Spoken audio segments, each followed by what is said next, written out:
The King of Fighter ឬហៅថា KOF គឺជាប្រភេទ game វេគ្នានឹងល្បីល្បាញបំផុតមួយនៅក្នុងពិភពលោកដែលត្រូវបានបង្កើតឡើងដោយក្រុមហ៊ុន SNK របស់ប្រទេសជប៉ុនចាប់តាំងពីឆ្នាំ1994មកម្ល៉េះនាពេលសប្តាហ៍នេះមានប្រភេទ skin ស៊េរី KOF សរុបចំនួន9ហើយដែលរួមមាន KOF ចំនួនទី1ឬជាក្រុមដំបូងដែលបានសហការជាមួយនឹង SNK គឺរួមមាន Chu ជា skin Luri Yagami Gonivia ជា skin របស់ Athena Asamiya Karina ជា skin Leona ហើយគឺជា skin ដែលចាប់10ដងនិងទទួលបានដោយអកថ្លៃ KOF ចំនួនទី2គឺទទួលបានដោយសារទទួលបានការគាំទ្រខ្លាំងពីអ្នកគាំទ្រមួនធួនក៏បានសម្រេចចិត្តបន្ថែមនៅ3តួអង្គទៀតដែលរួមមានដូចជា Goson ជា skin K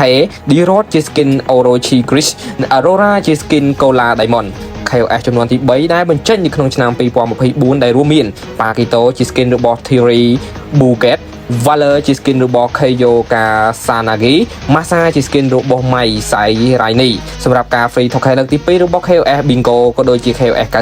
97នឹងត្រឡប់មកវិញនៅថ្ងៃទី13ល្ងាចម៉ោង3នឹងហើយគ្នាយើងដែលមានការ free token សរុបចំនួន16ហើយគ្នាយើងក៏សូម complete ដាក់ពេជ្រជាមួយនឹង website របស់ admin ដែលមានឈ្មោះថា Thon Game Store តើអាចទេមួនធួននឹងនាំ KOF មកជាចំនួនទី4បន្ថែមទៀតដែលតួអង្គដែលស័ក្តិសមនឹងមកគឺរួមមានដូចជា Aurora ជា skin របស់ Orochi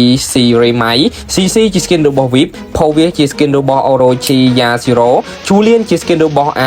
Crimson Val ជា skin របស់ Orochi ក៏ដូចជា Hayabusa ធ្វើជា skin របស់